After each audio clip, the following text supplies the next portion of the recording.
ఇంత మునుపు కూడా అనేక సార్లు పొత్తులు పెట్టుకున్నాం.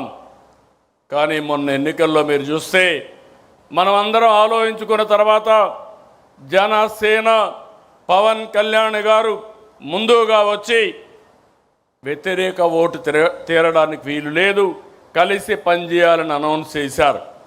ఆ తర్వాత బీజేపీ కూడా ముందుకొచ్చి ఈ రాష్ట్ర పునర్నిర్మాణం జరగాలని 3 పార్టీలు కలిసి ఎన్డీఏ ఏర్పడ్డాం.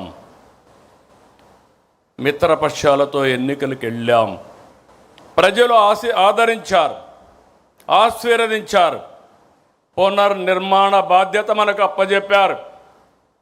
నేను చాలా ఎన్నికలు చూశాను.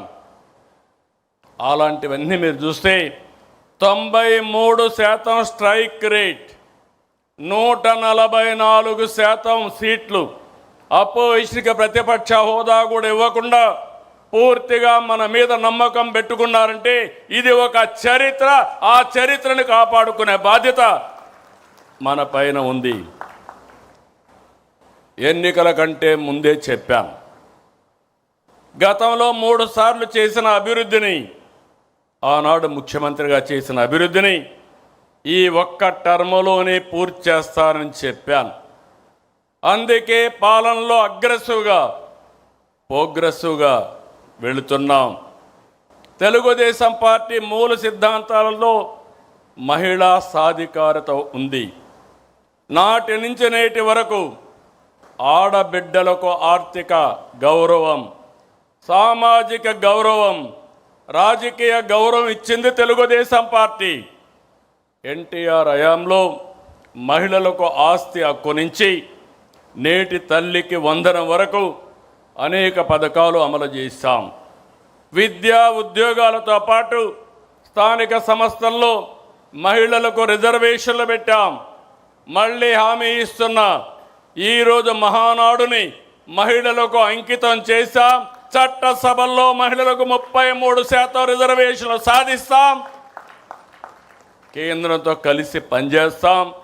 నరేంద్ర మోడీ గారి నాయకత్వంలో తప్పకుండా ఒక చరిత్ర తిరగరాస్తామని మరొక్కసారి ఆడబిడ్డలందరికీ విజ్ఞప్తి చేస్తున్నా. మీ అవసరాలను గుర్తించి ఎన్నికల్లో పథకాలు ప్రకటించాం. అనేక ఆర్థిక ఇబ్బందులు ఉన్నాయి, మీకు ఇచ్చిన మాట నెరవేరుస్తున్నాం. ప్రతి బిడ్డను చదివించుకోవాలని తల్లుల ఆకాంక్షను అర్థం చేసుకుని తల్లికి వందనం కింద ఎంతమంది పిల్లలుంటే అంతమంది పిల్లలకు 15,000 చొప్పున తల్లి అకౌంట్లో వేస్తున్నామని చెప్పి కూడా నేను మీకు తెలియజేస్తున్నా. విద్య, ఉద్యోగం, ఉపాధికి వెళ్ళే ప్రతి ఆడబిడ్డకు చేయూత ఇవ్వాలని, ఆర్థికంగా వెసులుబాటు ఇవ్వాలని స్త్రీ శక్తి తెచ్చాం. నేడు ఉచిత బస్సు ప్రయాణం బిగ్ హిట్. ఎక్కడ పోయినా ఏ బస్సులో చూసినా నా ఆడబిడ్డలే కనపడుస్తున్నారు. వాళ్ళను చూస్తే నాకు ఎక్కడా లేనటువంటి సంతోషాన్ని ఇస్తా ఉందని చెప్పి కూడా నేను మీకు తెలియజేస్తున్నా. మహిళల వంటింటి కష్టాలు తగ్గించేందుకు నాడు గ్యాస్ కనెక్షన్ ఉచితంగా ఇచ్చాం. నేడు ఉచితంగా 3 సిలిండర్లు సంవత్సరానికి ఇస్తున్నాం. 1,00,000 మంది మహిళలను పారిశ్రామికవేత్తలను చేశాం. మరో 5 లక్షల మంది లక్ష్యంగా పెట్టుకున్నాం. స్వయం ఏపీతో బ్రాండింగ్ కూడా చేస్తున్నాం. మహిళల రక్షణకు అత్యంత ప్రాధాన్యత ఇస్తున్నాం. ఆడబిడ్డలపై అకృత్యాలకు పాల్పడితే ఎవరైనా ఆడబిడ్డల జోరుకొస్తే అదే చివరి రోజని నిరూపించాం. కంటిన్యూ కూడా చేస్తాం. గంజాయి, డ్రగ్స్పై అత్యంత కఠినంగా ఉన్నాం. సోషల్ సైకోల తాట తీసి మహిళల ఆత్మగౌరవాన్ని కాపాడుతాం, నిలబెట్టుకుంటాం. మొన్నటి విజయంలో మహిళలదే కీలక పాత్ర. దానికి గౌరవంగా మరొక్కసారి విజ్ఞప్తి చేస్తున్నా, ఈ మహానాడుని మా ఆడబిడ్డలకు అంకితం చేస్తాం. మహిళా మహానాడుగా ముందుకెళ్తాం. మనం ఏ ఆలోచన చేసినా ఏ సంస్కరణ తెచ్చినా, ఏ పాలసీ అమలు చేసినా అది యువత కోసమే. ఉమ్మడి రాష్ట్రంలో ఐటీ రంగానికి ప్రాధాన్యత ఇచ్చాం. సాధారణ రైతు బిడ్డ నుంచి కార్మికుడి పిల్లల వరకు ఐటీ రంగంలో అవకాశాలు అందిపుచ్చుకున్నారు. ఒక్క పాలసీతో లక్షల కుటుంబాల్లో వెలుగులు నింపాం. నేడు దేశ విదేశాల్లో ఐటీ రంగంలో మన బిడ్డలు సాధించిన విజయాలు చూస్తే ఆనందం కలుగుతుంది. ఇది తెలుగు జాతికి గర్వకారణం. నాటి విజన్ 2020, నేటి స్వర్ణాంధ్ర 2047 యువత కోసమే. నేను ఒకటే విజ్ఞప్తి చేస్తున్నా. యువగళం కింద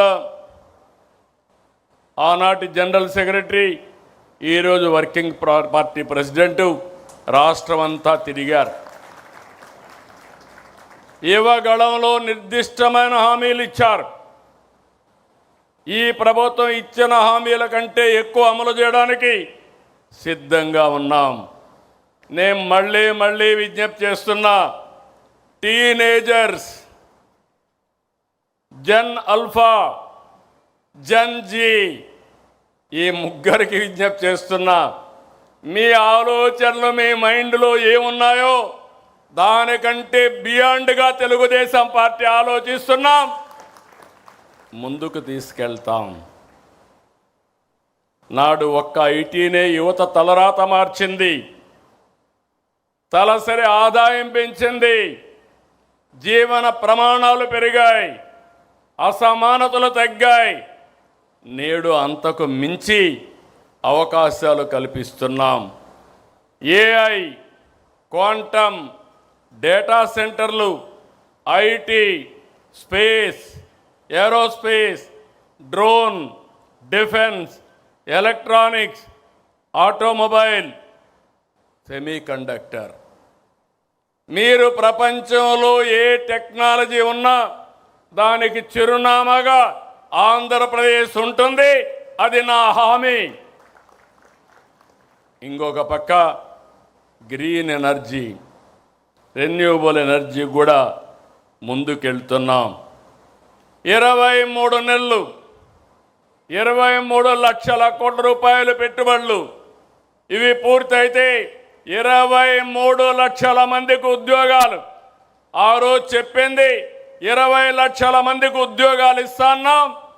ఇప్పటికే మనం చేసుకున్న ఎంఓయూలన్నీ పూర్తి చేసి 23 లక్షల ఉద్యోగాలు వస్తాయి. నేను మాట చెప్పడం కాదు. ఇప్పటికే మీరు చూస్తే 282 ఎంఓయూల్ని కార్యరూపం చేశాం. 11,54,136 కోట్ల రూపాయలు పెట్టుబడులకు క్లియరెన్స్ ఇచ్చాం. 10,37,067 మంది ఉద్యోగాలకి నాంది పలికాం. ఈరోజు మీరు ఒక్కసారి ఆలోచిస్తే ఇండస్ట్రీస్ కానీ, commerce, energy, information technology, infrastructure investment, food processing, rare earth minerals, ఒకటి కాదు అన్నిట్లో కూడా ప్రభుత్వం ముందుకెళ్తా ఉంది. ఒక పక్క గూగుల్ వచ్చింది. పుట్టపర్తి కేంద్రంగా 5th జనరేషన్ ఫైటర్ జెట్ కూడా ఈ రాష్ట్రానికి వస్తూ ఉంది. నేను చాలాసార్లు చెప్పాను, స్పీడ్, ఒకప్పుడు ఈజ్ ఆఫ్ డూయింగ్ బిజినెస్ మాట్లాడాం, ఇప్పుడు గేరు మార్చాం, స్పీడ్ ఆఫ్ డూయింగ్ బిజినెస్ మాట్లాడుతున్నాం. 36 రోజుల్లో కేంద్రం ఇండికేషన్ ఇచ్చిన తర్వాత ల్యాండ్ ఎక్విజిషన్ కూడా చేసి ఫౌండేషన్ వేసామంటే అది ఈ ప్రభుత్వం చూపించే చొరవ, స్పీడ్ ఆఫ్ డూయింగ్ బిజినెస్. ఆ స్పీడ్ చూసిన తర్వాతనే నేను చిన్నప్పుడు నడిపే బుల్లెట్ కూడా, రాయల్ ఎన్ఫీల్డ్ బుల్లెట్ కూడా మన రాష్ట్రానికి వచ్చే పరిస్థితి వచ్చింది. నేను ఏ ప్రాజెక్ట్ వచ్చినా మాటల్లో చెప్పడం లేదు. నేను ఒకటే చెప్తున్నాను, ఈరోజు క్లియర్ చేస్తాం. ఎప్పుడు ప్రారంభం చేస్తారో ఈరోజు డేట్ ఇమ్మని దాని ప్రకారం ముందుకు పోతున్నా. ఈరోజు 288 ప్రాజెక్టులు ప్రారంభించే రోజు కూడా నిర్ణయించామని చెప్పి నేను మీ అందరికీ తెలియజేసుకుంటున్నా. అందుకే యువతకు విజ్ఞప్తి చేస్తున్నా, టీనేజర్స్కి, జన్జీకి, ఆల్ఫా జన్కి అందరికీ విజ్ఞప్తి చేస్తున్నా. It is a very very inspiring time. నేను ఎందుకు ఈ మాట మాట్లాడుతున్నానంటే, ఈరోజు ఈ మహానాడు అమరావతిలో కేంద్ర కార్యవర్గం ఉన్నాం. 1875 సెంటర్లో వర్చువల్ సమావేశం జరుగుతూ ఉంది. ఇప్పటికి ఎంతమంది ఉన్నారో నా డాష్ బోర్డులో నేను చూసుకుంటున్నా. ఏ తీర్మానం ఎంతమంది బాగా ఆమోదించారో దానికి కూడా రేటింగ్ పెట్టి తెప్పిస్తున్నా. అరేంజ్మెంట్స్ ఎట్టున్నాయి అన్నీ కూడా రియల్ టైంలో వస్తూ ఉంది. అంటే మీరు గుర్తుపెట్టుకోవాల్సింది, ముందు రోజులు అయిపోయినాయి, పని చేసిన వాళ్ళు బ్రహ్మాండంగా రాణిస్తారు, పని చేయలేని వాళ్ళు వెనకబడిపోయే పరిస్థితి వస్తుందని చెప్పి కూడా నేను మీకు తెలియజేసుకుంటున్నా. అందుకే యువతకు విజ్ఞప్తి చేస్తున్నాను, బెస్ట్ టెక్నాలజీ, ప్రపంచంలో ఉండే టెక్నాలజీలకి ప్లస్ తీసుకొస్తాం. నాలెడ్జ్, ప్రపంచంలో ఉండే నాలెడ్జ్ని అనుసంధానం చేస్తాం. ఆకాశమే హద్దుగా మీరు క్రియేటివిటీ చేసుకోగలిగితే మీ క్యారియర్ కానీ రాష్ట్ర భవిష్యత్తు కానీ ముందుకు పోతుందని చెప్పి కూడా నేను మీకు తెలియజేస్తున్నా. అందుకే మీకు నచ్చిన రంగాన్ని ఎంచుకోండి, నచ్చిన మార్గంలో వెళ్ళండి. ఎంప్లాయీగా కాదు, ఎంప్లాయర్గా, ఆంటర్ప్రెన్యూర్గా, one family, one entrepreneur is our goal. తప్పకుండా సాధిస్తాం. ప్రభుత్వ రంగంలోనూ ఉద్యోగాలు ఇస్తున్నాం. మెగా డిఎస్సి ఎన్నో అడ్డంకులు క్రియేట్ చేశారు, కోర్టుకు పోయారు. ఇప్పుడు కూడా చెత్త మాటలు మాట్లాడుతున్నారు. ట్రాన్స్పరెంట్గా రికార్డు టైంలో ఎన్ని అవరోధాలు సృష్టించినా అధిగమించి 15,941 మందికి ఉద్యోగాలు ఇచ్చిన ఘనత ఈ ప్రభుత్వానిది. 5,757 కానిస్టేబుల్ ఎన్నో సంవత్సరాలుగా పెండింగ్ ఉన్నాయి. ఆ రోజే వాళ్లకు పెన్షన్ కూడా ఏదైతే ఉందో వాళ్ళకి ఇచ్చే ఆన్రోరియం కూడా 4,000 ఇస్తే 12,000 చేశాం. మొదటి సంవత్సరం ఉద్యోగాలు ఇచ్చాం. రెండో సంవత్సరం క్యాలెండర్ ఇయర్ 2026 కూడా అనౌన్స్ చేశాం. ఇవి the youth rise, Andhra Pradesh rises. యువ శక్తిని సమర్థవంతంగా వినియోగించుకుంటే దేశానికి చోదక శక్తి అనేది మా నమ్మకం. TDP does not do politics for the next election, TDP works for the next generation. ఈ విషయం అందరూ గుర్తుపెట్టుకోవాలి. ఎన్నికల కోసమే పనిచేయడం లేదు, భవిష్యత్తు కోసం, భావి తరాల కోసం పనిచేసే ఏకైక పార్టీ తెలుగుదేశం పార్టీ. నేను 4వసారి సీఎం అయ్యాను. కానీ గతంలో ఎప్పుడూ చూడని విధ్వంసాన్ని, గాడి దప్పిన వ్యవస్థలను చూశా. ఆర్థికంగా రాష్ట్రాన్ని చిన్నాభిన్నం చేశారు. కేంద్ర పథకాలని సద్వినియోగం చేసుకోవాల్సిన వ్యక్తులు నిర్వీర్యం చేశారు. ఇలాంటి పరిస్థితులు నేను ఢిల్లీకి వెళ్తే, నేను ఒక విష్ లిస్ట్ వాళ్ళకి రిక్వెస్ట్ ఇస్తే వాళ్ళు తిరిగి నాకు కౌంటర్ ఒక విష్ లిస్ట్ ఇచ్చేవాళ్ళు. అంటే ఈ సమస్యలు ఉన్నాయి, మీ వాళ్ళకు డబ్బులు ఇచ్చాం, డబ్బుల్ని డైవర్ట్ చేశారు, ముందు అవి కరెక్ట్ చేయండి, అప్పుడే ఇస్తామంటే అడుగు అడుగు ముందుకేస్తూ అన్ని సమస్యలను అధిగమించి ఈరోజు మనం ముందుకు పోయే పరిస్థితికి వచ్చాం. ఇలాంటి పరిస్థితి నుంచి ఒక్కొక్క అడుగు వేసాం. బ్రాండ్ని మళ్ళీ బిల్డప్ చేశాం.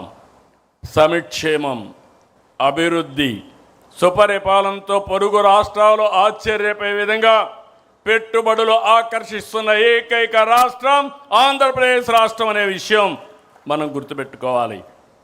వెంటిలేటర్పై ఉన్న రాష్ట్రాన్ని కేంద్రం సహాయంతో గాడిన పెట్టి మొదటి నెల నుంచే ఆ రోజు ఒక హామీ ఇచ్చాం. ఇచ్చిన హామీలు వీలైనంత వరకు నిలబెట్టుకుంటున్నాం.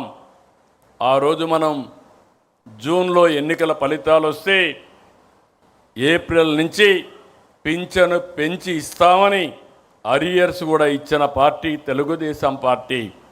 ఇప్పటి వరకు 63,000 కోట్ల రూపాయలు ఒక్క పింఛను కోసం ఇచ్చాం. ఇది దేశంలో సంక్షేమ రికార్డ్.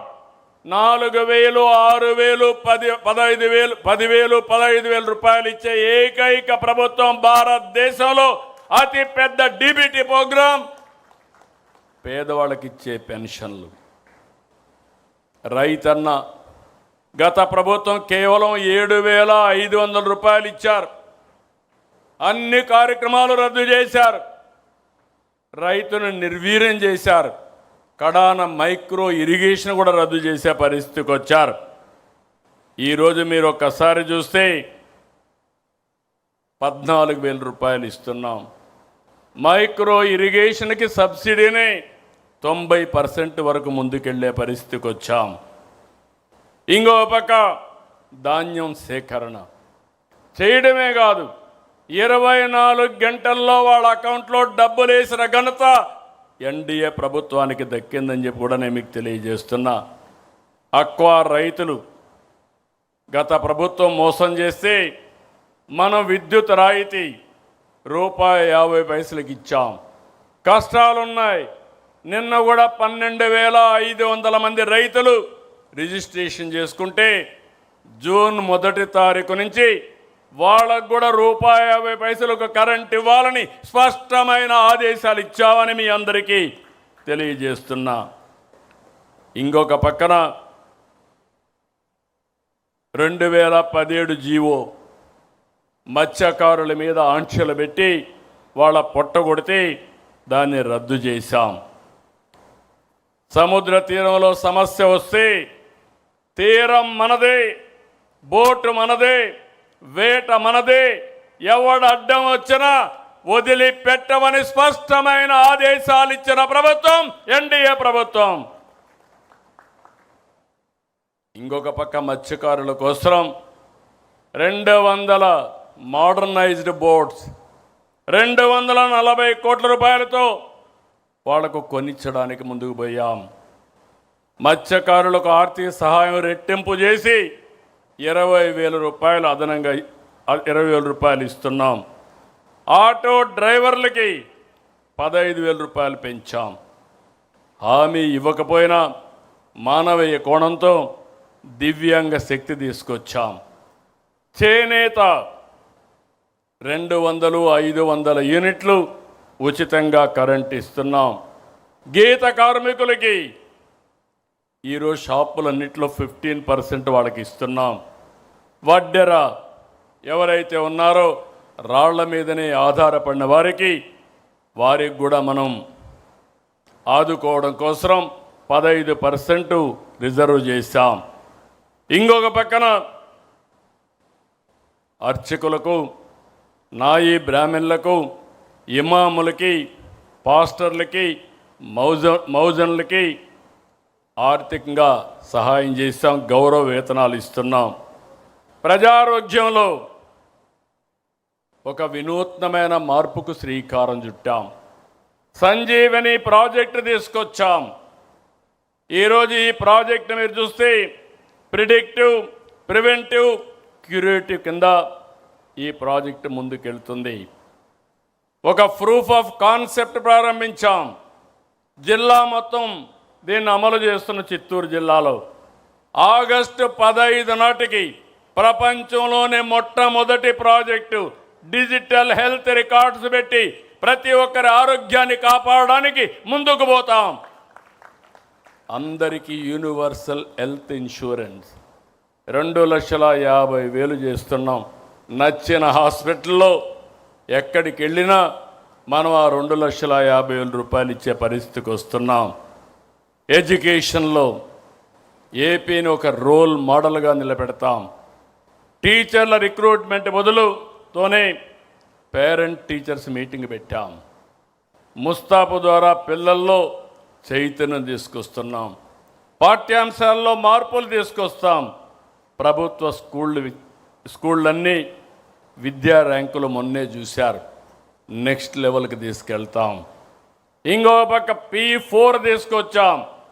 ఈ P4 ద్వారా పబ్లిక్ ప్రైవేట్ పీపుల్స్ పార్ట్నర్షిప్ ద్వారా రాబోయే రోజుల్లో ఆర్థిక అసమానతలు తగ్గించి ప్రతి ఒక్కరికి మెరుగైన జీవన ప్రమాణాలు ఏర్పాటు చేయాలనేది మన విధానం.